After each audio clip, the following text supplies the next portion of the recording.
Hi, welcome to Peak Moment. I'm Janaea Donaldson, and my guest today is Guy Dauncey from Vancouver, Canada, whose book, Stormy Weather, 101 Solutions to Global Climate Change, is actually a revolutionary compendium. I think you've got everything we can do, and even though it's a few years old, you've got even more that we can do. Yeah, I put this together because I was involved in climate change issues from the mid-90s. But there only were 2 or 3 books about it at the time, and they were all just about the science and about the problem. Yes. And I'm not a problem kind of person. I just want to get out and do something. So I thought, no one's putting together what all the solutions are. And I don't know what gave me the idea, but I organized it so that, you know, it's got 10 solutions to what individuals can do, what schools can do, what business can do, what power utility, but, you know, right the way through to the global level, where every solution is simply 2 pages, 800 words, best practice website. The thought was, you can say, I really like that. Who's doing it? Get on the website, send them an email, and get the details within 1 minute. What's lovely is that whole, each spread, I mean, you could just, you know, what's the day's meditation? Open up one of these things. Get inspired by, even if it's, you know, for the city, there's things that individuals can do. Well, this is the point. People feel it's doable and it's not overwhelming. You don't overwhelm us with too much let's backtrack a little bit here, because the climate change thing, to some people, it's just confusing. Like, some scientists say this and some say that. Is it real or is it not real? So the first thing to understand is that that debate is only happening in North America, and mainly the USA. And it's only happening specifically because the coal companies and the oil companies have paid for what I call tobacco scientists. The equivalent to the tobacco companies saying, smoking won't harm you, smoking won't harm you. And our scientists have proved it. We knew in late 50s that smoking was linked to cancer, but we didn't start getting any bans out of it 30, 40 years later. Think of how much damage was done by that basically junk science. Well, we're getting the same problematical science saying it. The message for all our listeners, viewers, is that climate change is for real. The science is in, the jury is in, it is being caused by humans. And if you think about it, it's very rational. Because the fossil fuels that are the primary thing, they're the stored carbon energy from millions of years of time gathered up. You know, solar photosynthesis, sun shining over millions of years, and we're burning it all in 200 years. If you release all the stored carbon from 500 million years in 200 million years, you're going to have something happen. And we are getting carbon levels that we have never seen. The carbon levels are going higher than ever seen, and the carbon traps heat, and the temperature's rising. So it's very straightforward. My approach to it is not to get freaked out by the disasters that are coming, and some very bad news coming down the pike. Picture New Orleans happening once a year, different places twice a year, steady, you know, impact. Yes. But then look at it another way. Climate change is fundamentally caused by our use of fossil fuels and deforestation, trashing the world's rainforest. We're also trouble with this, the world oil supply is about at the halfway mark. Our oil supplies, our global oil supplies. So we're almost at the peak. It's a limited amount of oil in the world. Yes. The same carbon that was laid down over the millions of years is the oil supply. Right. We used about half of it. When we get to the second half, we're still accelerating our use, but the supply is now declining, so the price is going through the roof. That's why oil is $70 a barrel, $80 a barrel. Yeah. In Britain, they're paying $7 a gallon at the pump. And we're complaining about 3.5. Yes. Like, so put your complaints into the proportion here. But anyway, what we're really looking at here is the inevitable evolution of an energy transition. Okay. We had an energy transition when we started using firewood. We had another one when the firewood ran out. We had to start using coal. Okay. The coal and oil, well, the coal isn't running out yet, but the oil and gas are starting to run out. We're going to start using other forms of energy. Solar energy, wind energy, tidal, lots of things. So if you were a historian 1,000 years in the future, you'd write about the age of fossil fuels as, you know, a small, little blip, 200-year blip, very sudden. Right. And you'd write about how we made the transition. You wouldn't say that civilization collapsed into hopelessness any more than it collapsed when the firewood ran out, or when we stopped using horses on the streets. It's an evolution to a higher level of technology. You can't invent a solar voltaic cell sitting in a cave. It's very sophisticated. Sure, it evolves from where we've come Taking so oil out of the ground and burning it is very easy. Making a sophisticated wind turbine or a solar voltaic apparatus is very sophisticated.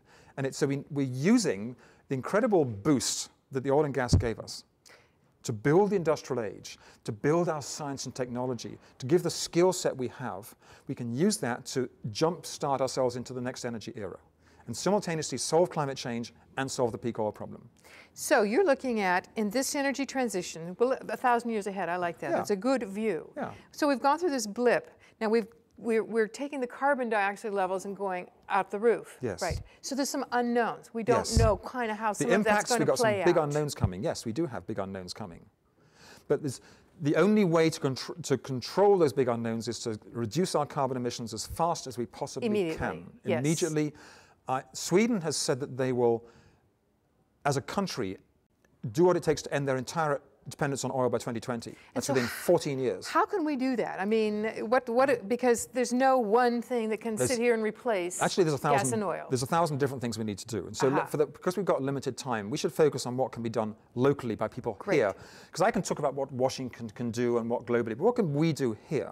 Right. And one of the things to notice here is that the whole world wind energy revolution started with one farmer and one teacher in Denmark. Wind? The whole wind energy? Yes. Wind was going nowhere globally. Right. But in Denmark, one farmer and one teacher decided that for the sake of their children and to show what the future should be like, they wanted to put a wind turbine up. So they invested their money, they built a wind turbine, and they had great trouble getting into the grid. They had to work with all the bureaucracy in Denmark, da-di-da-di-da. They finally got the wind turbine established, but they changed the politics of wind, so other people followed them. Denmark then became the world leader in wind energy. It's only 5 million people. They export 55% of all the world's wind. And now wind energy is massive throughout the world because of 2 people in one little community. Great So the same with solar hot water. One person in Barcelona, Spain, a Green Party city councillor, said, let's have a law to have solar hot water systems on every roof in Barcelona. He spent 2 years talking to the engineers, talking to the developers and the builders and getting them, so the consensus was built. They all worked together, took it to City Hall, got a bylaw. So Barcelona said every new house must have solar hot water system. These are the tubes for solar hot water on the roof. Then the other towns copied them, Madrid copied them, and the Spanish legislature said, let's do it for the whole of Spain. Aha. So one person, one town. Now, 2 or 3 people, one town, Grass Valley, Nevada City, the same thing can happen. You take a vision like, what would it take for us as a small community to really get in with the new technology so that we can be free of all fossil fuels by 2020? Our businesses are operating with sustainable energy, sustainable transport things, and the impact is not just locally, because they're now saying, hey, I don't need to worry about the price of gas. That's right, that's right. I'm resilient. I've got another source. Our electricity is not coming, we don't need to worry about it. We're not producing climate change. And then there's 2 things happen. Locally, people feel proud and good, and you get actually a lot of ecotourism coming and saying, how did you do it? Right, you're the capital of this thing. But also the word goes round the world's media, and people look at it and say, well, they can do it, we can do it. And they learn from you, become a role model. So then what that means is that people locally start organizing together, say, okay, what does it take? We need to look at heating and cooling, we need to look at transport, we need to look at how our electricity comes from. Yeah. We need to look at where our food comes from, because a lot of our food is based on oil-based fertilizers, natural gas. It's shipped in big trucks. It's full of oil and gas-based stuff. And most of our food is a distance. We just formed a local food coalition, had an event, Come Home to Eat. Heard from our farmers, our growers, our ranchers, who are, of course, a small percentage of the employment in our county, like many. We're a rural, forested county, and none of them can really, very few of them can really make a living at it, because they're competing with cheap goods from China and Argentina. But how do we turn that around? When they move to organic cultivation, they'll find that the market can't get enough of it. There's a shortage of organic food in North America. The market is demanding it much stronger than the farmers can produce. So when the farmers change, they suddenly have got a market. But the farmers need help to change, because you can't just go organic. You've got to learn about this stuff. You're suddenly using ladybugs to control aphids. You're having intercropping. You're doing mulching. You're caring more about the soil. You haven't got an agricultural extension agency telling you what to do anymore. But you discover there's a joy to it all, because the bird life comes back. The snakes come back. The frogs come back. The insects eat each other and control each other. You don't get infestations anymore. And the food has not only got this wonderful quality to it, but also, and this is like a bit of new information for me, it protects you against cancer. Your local food? Locally grown organic food will protect you against cancer. And this is new science, but basically what's been discovered is that, and it's off the topic of climate change, but it's very relevant because it's all about building a healthy, strong economy locally. And lots of us have got healthy people, a lot of us healthy have got children, and people who've got cancer. We know it's a big problem, and it's growing, right? Epidemic. When every cancer cell has an enzyme in it called CYP1B1, which serves no function. It's just sitting there. And so the cancer research scientists at the University of Leicester in the drug research unit said, well, what's it doing? They thought, well, maybe it's the cause of the problem. And then they thought, well, maybe it's like the police at the scene of the crime. They're trying to cure the problem. It's the body's defense system. They said, well, so they developed a drug that would trigger it to work totally successfully. The drug is 10,000 times more effective than chemo. It's going through drug trials. It'll take 16 years. Don't get excited because it's got to be safe. Yes. It's got to be safe because of that little word, thalidomide, right? So we don't want bad drugs. Good stuff. But he looked at the molecule, so this looks very much like something that would be in nature. And if so the enzymes evolved in nature, so it must be there in nature. But bodies don't need drugs to trigger them. We've evolved over millions of years. We're part of nature. So they started looking, and they found it in red wine, a product called resveratrols, which would trigger the enzyme to immediately attack the cancer cell. But only present in French red wine, not in Spanish red wine, not in Italian red wine. So they had to, why is this happening? French red wine, they treat it in a different process with a stone crushing process that keeps the pulp in place and doesn't purify it too much. And there are these resveratrols, and what they are, they're a compound generated by a plant when it's attacked by fungus. So if you think of a ripe grape, it's going to be attacked by fungus. Sure. So the plant, over millions of years, has evolved a defense system. Otherwise, it couldn't have survived. And it generates, we call them sylvestrols, it's the generic term, because there's lots of these things. It generates sylvestrols.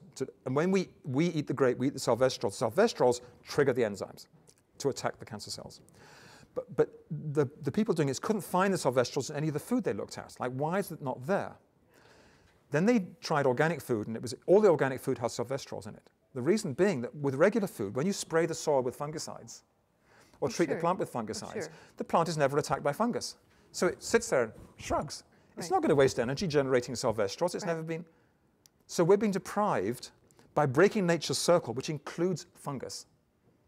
We're being deprived of the defense against fungus, which is also the defense against cancer. For us as well. And so there are lots of natural carcinogens in nature, whether it's asbestos or peanut stuff or burnt food. They occur naturally, but the body has a natural defense against them, else we wouldn't have survived. We've taken away the natural defense and loaded our bodies up with chemical carcinogens. So we have this problem going on. What you're talking about relative to cancers is also, cancer is certainly a good metaphor for what the toxic chemicals and other things around our whole industrial revolution. I mean, that's the shadow side of that wonderful petroleum. Yes, it is. We've got a lot of the petroleum enabled us to do industrial farming. Right. But let's avoid being judgmental on this. But back to what I wanted to go to is what you're talking about is a vision of a healthier, more organic agriculture and bodies, and there must be the same thing for our energies that are not creating. What we're doing, our agriculture was able to become industrial because of massive inputs of oil and gas. And we suddenly thought, we're clever. As humans, we're clever.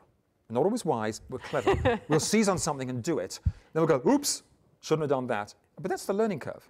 Children with their fingers in a fire, oops, you learn. That's nothing wrong. It's just the way we do things. Some mistakes are bigger than others. Yes. So the energy thing also, there's coal, we can use it. We didn't know what coal was. We didn't know what oil was. We didn't even know there was an atmosphere. Our science is really new. Only as late as 1890, they started to theorize, and maybe carbon, atmosphere, they piece it together, right? Long after we started burning coal, because we're very young in our scientific thinking.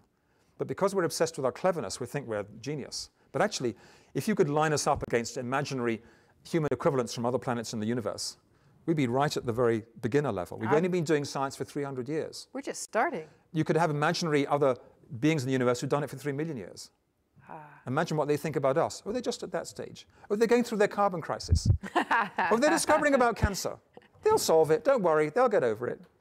But you need to have the confidence that we can move into the next stage to design a whole economy based on harmony with nature, and a whole food system based on harmony with nature, and an agriculture system based on nature is so clever. It's so much skill and ability in nature.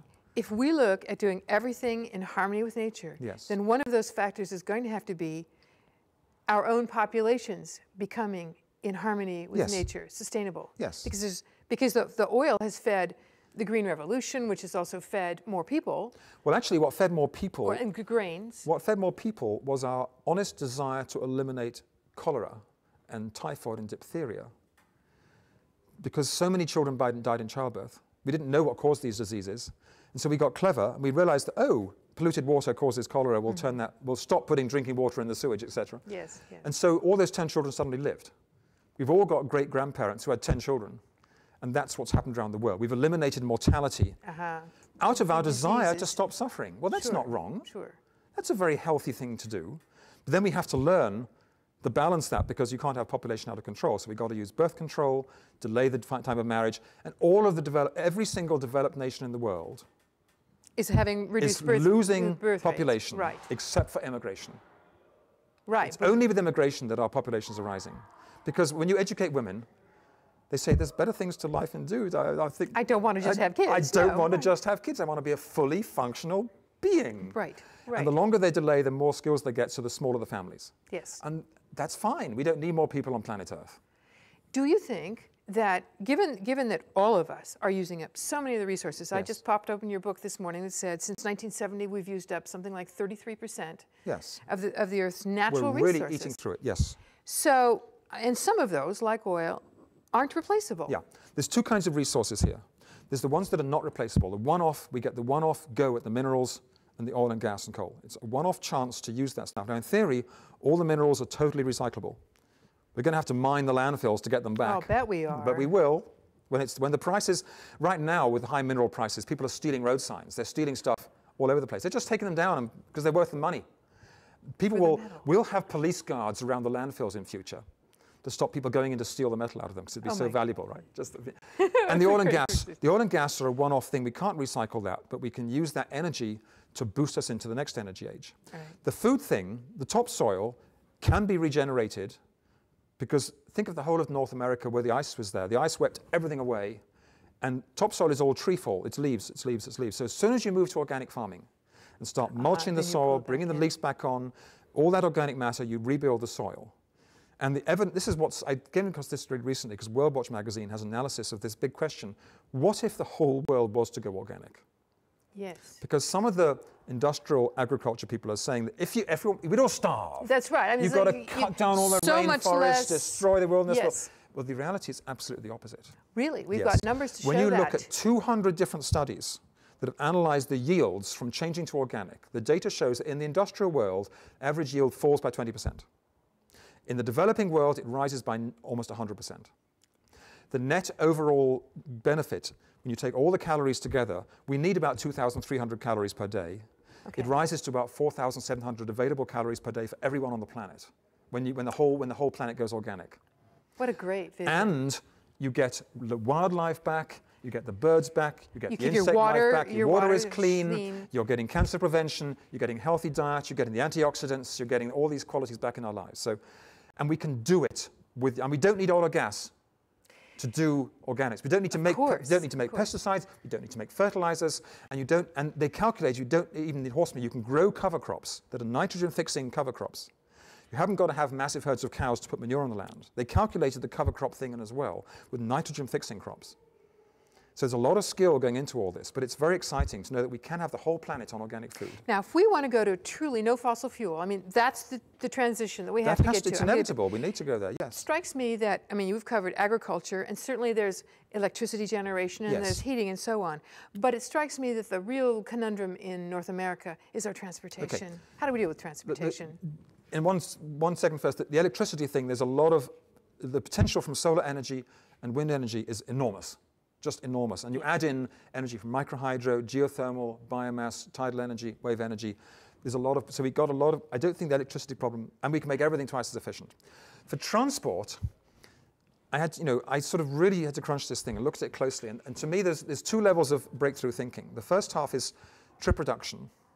Trip reduction, okay. Trips we didn't need to do. That's right. Trip reduction by, some trips we didn't need to, did we really need to drive to the corner store just to get a video on that one occasion? Like, think rationally. Right. Designing our communities so we can walk more, making walking friendly, easy, encouraging. With some subdivisions, like you wouldn't walk, but so designing, which means smart growth and not sprawl. Right. Designing for cycling more, so that you have safe off-road cycle lanes. Electric bicycles for the hills for those whose muscles aren't strong yet. Decent transit system, so that transit can be free, paid for on the municipal taxes. Quick, efficient, clean, tidy. Boulder, Colorado has already done a revolution in transport. And then car sharing and ride sharing. So that, instead of everyone taking a single person vehicle down to Sacramento, you have a website, you can lock in, I'm going to Sacramento, who wants to share the ride? Or I need to go somewhere, who wants to share the ride? I'm going to Reno, get together, share the thing together. You immediately got to, so that's intelligent trip reduction planning stuff. And, carpooling for going to work. Puget Sound gets 7% people carpooling. The potential is up to 20% who are willing to carpool and vanpool for commuting, regular commute trips. And think of decent buses when you can read the newspaper, have a glass of orange juice, go online. Hey, that's one of the nicest why would you not want to do that as opposed to sitting in a go traffic? to San Francisco, I much prefer transit. Take the train. We have a train. It's relaxing and it's beautiful. Okay, so that we can. A lot of the trip we covered. That's hard. Then we got the actual vehicle technology. We still need vehicles, right? Right. To me, when I looked at electric vehicles close up and analyzed their efficiency, my fuses went off. I thought, whoa, because it costs less than $10 a month to run an electric vehicle that's going to do 10,000 miles a year. Now, is that just in the town, short trips? Well, there's two things to this. Electric vehicles need batteries. Right. The existing batteries, they'll get you to Sacramento, but not back. You've got to recharge to come back again. It takes you 4 hours to recharge. The new batteries that are coming online, the metal hydride batteries, they're much more efficient technology. They're 200 kilometer, that's what, 140 mile range. So you've got a bigger range now. And I presume that we need a faster recharge process, right? So first of all, the range is getting better. But now there's another piece. Take the Prius, the gas-electric hybrid. A group in California called calcars.org has added extra batteries to the Prius. Okay. So now you can recharge it at night or while you're at work. So for all local trips, it's a fully electric vehicle. It's already an electric vehicle with... But longer, but now when you want to drive to Minneapolis to visit Granny, you can also do the long distance. So that's probably our best bet. Yes. And I would imagine a plug-in hybrid. It's a plug-in hybrid. So that it solves all the problems. And Toyota are getting very interested in that technology. How do one of the things that happened when we started conserving after the oil embargoes in the 70s was people drove more. Yes. So I mean, that's a concern for hybrids. I mean, will we just keep our gridlock and our towns full of vehicles because... The price of fuel will govern everything. The price of gas will go up and up and up and up. And I lived in England in the 1970s in the first Arab-Israeli war, and the price of fuel was going. And what I noticed, a human behavior pattern. Whenever the price goes up, it's whine, it's complain, it's protest for no more than 3 weeks. After 3 weeks, you give up and just buckle down and pay. Yes. So any government just has to, you've got to manage 3 weeks of people complaining, then they'll forget about it, because we're addicted to the stuff, we'll pay whatever it takes. But the next time you get a new car, you're getting a more efficient one. Yes, and we did. We got smaller cars after that. And reduced our usage. And the price governs a lot. But the price in England right now is $7 a gallon at the pump. They're all filling up. They're all driving just as much.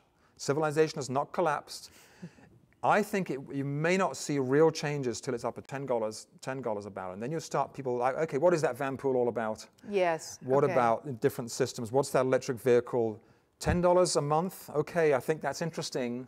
People on lower incomes are going to be really struggling to pay the rent and the gas to commute to work. We're getting word of that. So, you need to have a one-stop shop in locally. People can go to get advice and ideas. What can I do?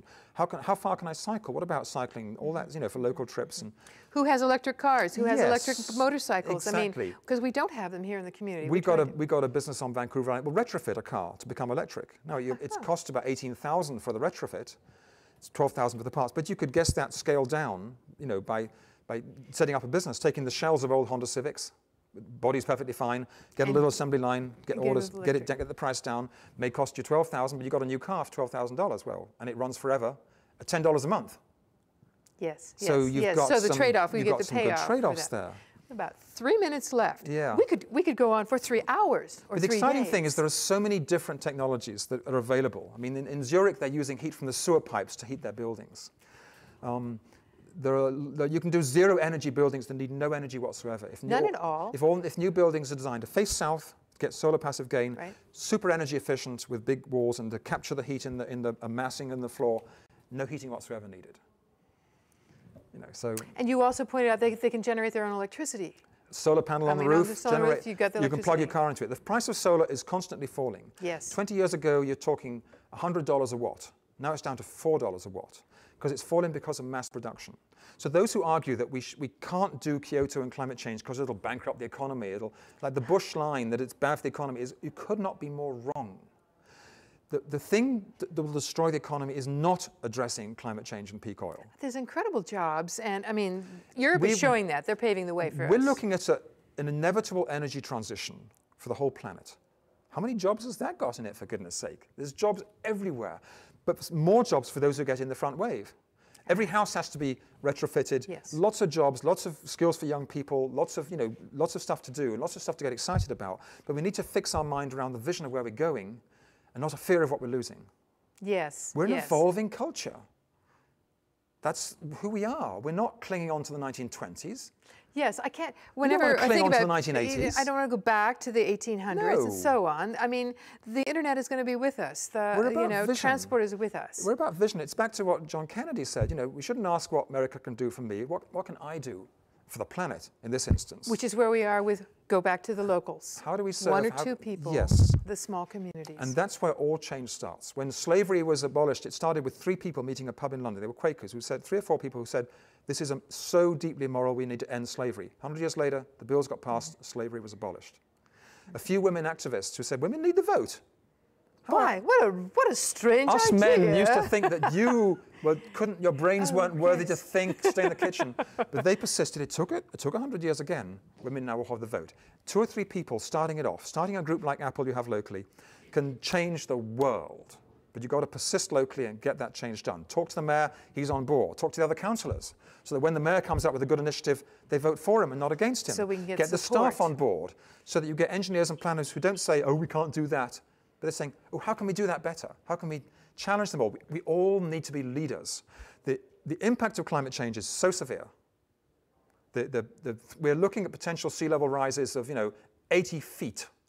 If Greenland melts, West Antarctic ice sheet melts. It changes the whole. We're talking devastation of ecosystems around the world. We're talking the loss of 1/4 of all species because of our old-fashioned energy habits when the planet is asking us just to embrace the new energy revolution. Don't listen to what the oil companies say. They're not telling us what we need to know. Don't listen to what the nuclear companies are saying. We have what we need in our own abilities for solar energy, wind energy, biodiesel, energy efficiency, community planning, transport, car sharing, cycling. We can do it with that stuff. We can run our businesses. They can heat the businesses that way. We can do this thing if we believe in ourselves.